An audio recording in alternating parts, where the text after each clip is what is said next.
Hey everybody, Milo here. So this YouTube video you're about to watch is a compilation of a recent Zoom call I did with Brendon from BeBetterGolf. And in it we cover various topics about the golf swing. I hope you guys enjoy it.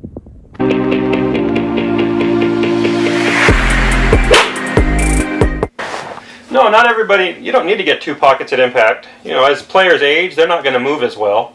They're not going to have nearly as much flexibility in their spine, but they're gonna, ideally I'd like to see from about this point in the golf swing into the impact position, that's being powered because their body's turning.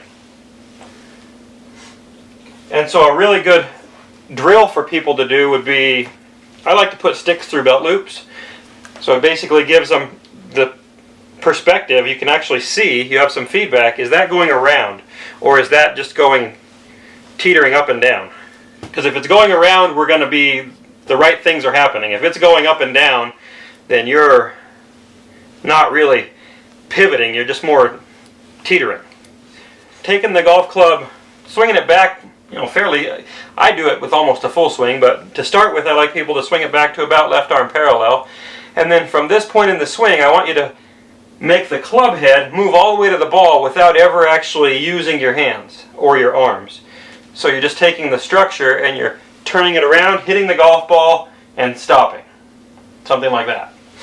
At first I'll have people clip the ball off. I'll just put it on a little low tee and I'll have people learn how to make the pattern and hit the ball 5-10 yards.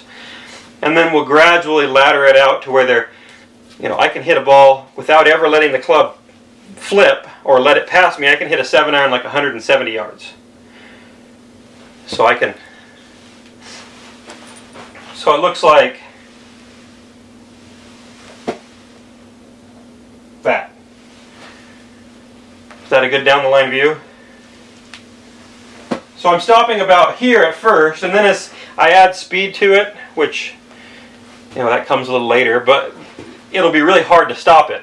But the key is, if you're not applying force and if this is not getting past you, you can stop it. If the club head starts to pass you, you can't stop it.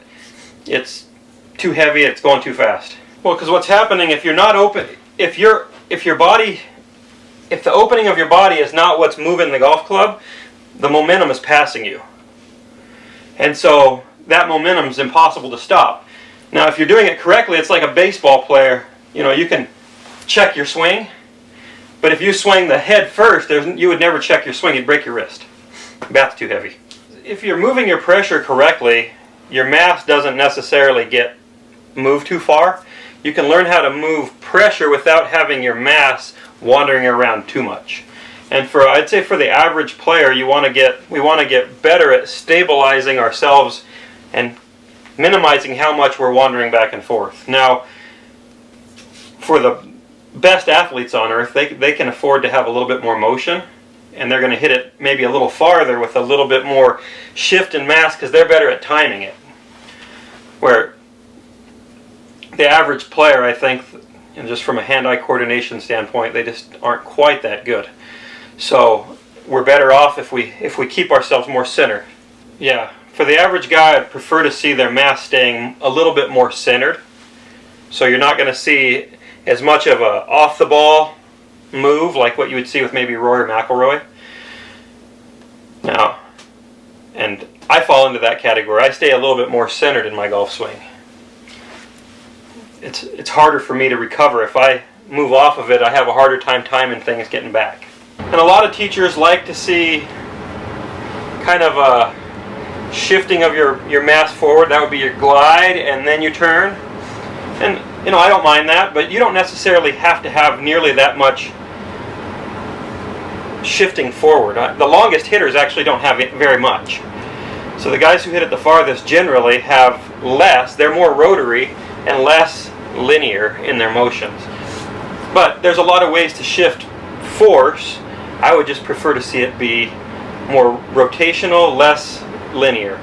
Well, if you're doing the step drills correctly, you'll start with your feet kind of together, step with your right foot, and that will shift your pressure.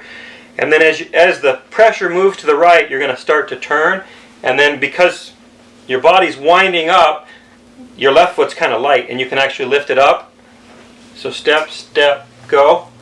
And you can see when I do that, step, step, go, I'm not moving, I'm not wandering around a lot. Where some people would have more of a tendency to have that look. I want to create more rotation with my pressure, my force. So as I take a step, I want to turn that into a turn, not into a moving of my mass, if that makes sense. So step, turn, yeah, you just, well, it's because you're doing an abbreviated drill. You're actually, you're stopping somewhere in this ballpark. So if I stop here, that's what it's going to look like. Yeah, you still have some weight on that foot. The only reason that the weight generally comes completely off that foot is that this turns far enough, so now my right hip's forward enough that that foot's in the air. Okay, so I'll do it for you, but I actually don't like to see your weight necessarily moving to the left. You can have, if this turns far enough, this hip will come forward enough, and that foot will begin to come up the right way. Yeah, that's my preference. I don't like to see the weight moving over here. I want to see this, and you can see what, if I don't know if you can see my feet. When I do that, at this point in my swing, my foot's still on the ground. There's a lot of wrinkles in my shoe. That's not my full follow through. The only reason that my foot comes completely up and around is I keep turning. Now my foot comes up. So if I'm stopping the golf club over here just above waist high, I don't necessarily want my weight all on my front foot. That would mean you were doing something that didn't look right.